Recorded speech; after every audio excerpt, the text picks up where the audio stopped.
One of the most foundational poses that you're going to practice in yoga is this easy cross-legged seat that we all used to do when we were kids. Nowadays, your hips probably aren't quite as flexible as they used to be, and getting your knees down to the floor might be a bit of a challenge. So we're going to work with this using some yoga blocks. You have a couple options. First of all, try raising the height of your seat up a little bit higher, sitting on top of one of your blocks. As your hips rise upwards, your knees go downwards, providing you some more comfort. The other option you've got is sitting squarely on the floor, but using these blocks underneath your knees as targets and resting places so that your knees can come up a little bit higher and still find comfort. Now, the way that you want to fold your legs is quite simple. I start by taking one of my legs, personally I use my left, and bringing the heel all the way in towards the groin.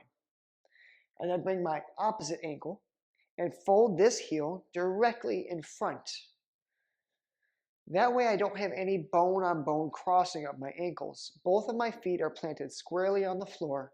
My knees are pushing downwards. My hips are driving downwards. And my back is nice and tall. The two things that we want to consider in this pose are the foundation, your hips to your knees to your ankles, and your posture, your hips to your shoulders. You can play around with this by pitching yourself forward or backwards a bit. You find just the right pitch of your posture so that your shoulders align directly over your hips.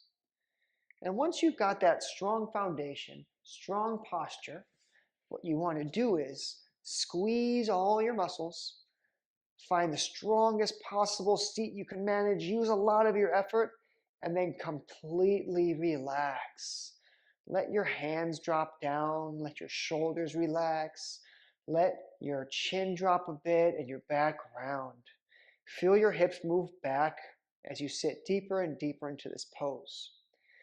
This is your completely relaxed, easy seat. This is your completely strained, easy seat. You're going to find the middle ground between these two places. Find the spot where you are both comfortable and firmly rooted into the floor. Take a big deep breath. Feel yourself all the way through your body and what it feels like to sit balanced in this seat. Now, the way we're going to move from this position into our next is simply by folding forward from our hips. You can go ahead and stick your fingers right here in your hip flexors and fold forward from that point. You're going to feel a bit like a clamshell, shutting tight, your upper body coming down towards your lower. Place your hands on the floor, round your back. Maybe you come down to your elbows depending on how flexible you feel. Tuck your chin and let yourself fold all the way forward here. Come back up tall and find that middle ground, comfortable, easy seat.